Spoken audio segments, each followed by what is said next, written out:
Olá, gente, tudo bem?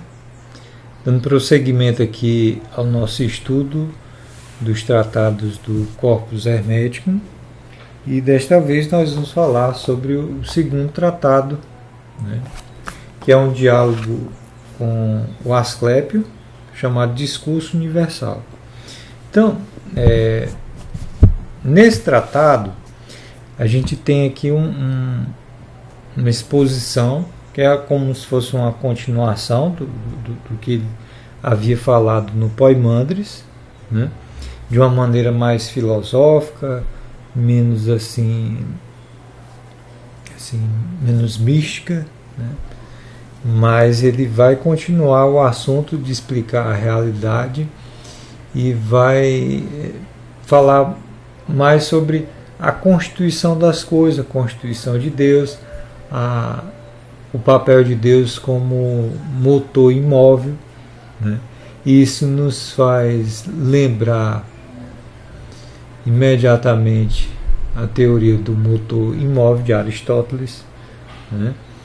Que é do século IV a.C., antes da Era Comum, né? E enquanto que esse texto data entre o primeiro e o terceiro século, né? Era Comum, depois de Cristo. Então, a gente vê uma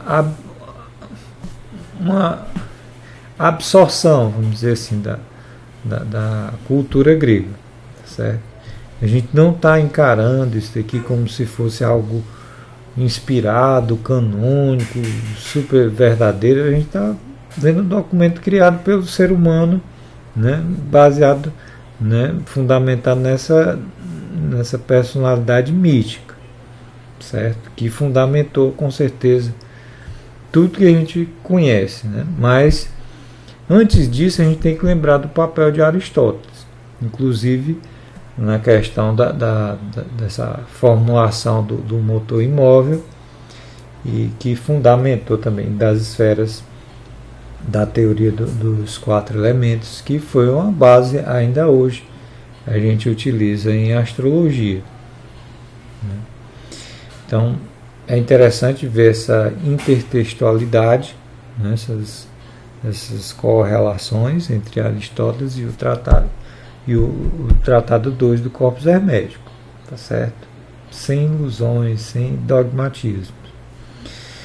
Mas ele explica a natureza de Deus aqui, né, através de um diálogo, né, que é bem próprio dessa época helenística, do repouso em movimento, né? Mostra também o que compõe a realidade, que uma coisa que está vazia, por exemplo, um copo vazio, uma taça vazia, uma caixa vazia, ela nunca vai estar vazia, porque ela está preenchida de ar e de espírito, né?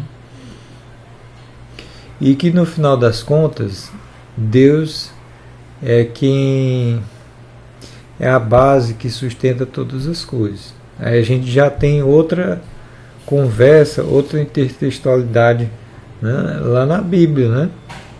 Lá em Atos dos Apóstolos, que está lá escrito, nele vivemos, nos movemos e somos, ou seja, em Deus, nele vivemos, nos movemos e somos. Então é um texto que vai fundamentar a natureza de Deus, né, a ideia do motor imóvel, né, que está lá no final no gráfico das esferas, né? Tem no centro o modelo, né, do universo que os antigos conceberam assim. No centro tinha um mundo sublunar, Terra, depois tinha a esfera lunar e as supralunares, para depois chegar na esfera das estrelas fixas, da esfera zodiacal, e no motor primeiro, né? Ele fala sobre Deus ser o Criador, né, a fonte doadora, que Deus sempre está doando sem esperar nada em troca. E é isso. Fala sobre a necessidade de fazer uma percepção entre o que é o Criador e o que é a criação também, né? Então, é um tratado de menor assim, importância que o primeiro, mas que também tem a sua relevância, né? E essa conversa aí com a teoria de Aristóteles, e essa também com essa a ideia de que está presente em muitas religiões e culturas orientais, né? Da emanação de Deus. Para a gente entender essa questão de emanação, imagine que você tem uma lanterna. Tem até uma aqui próximo de mim.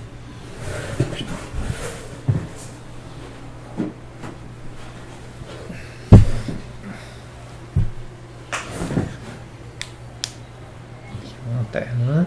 Então imagine que aqui está. Seria melhor ter gravado esse vídeo à noite, né? Aqui a lanterna, né? E aqui Deus. Aí ele vai emanando e dando sustentação a partir de tudo o que ele vai criando, vai dando sustentação, né? As coisas não têm substância em si mesmo, mas tudo é emanado de Deus, do Uno, né? À medida que vai, né, vai sendo projetado, vai emanado, ele também vai sustentando através dessa constante doação, certo? Tá bom, gente? Então é isso.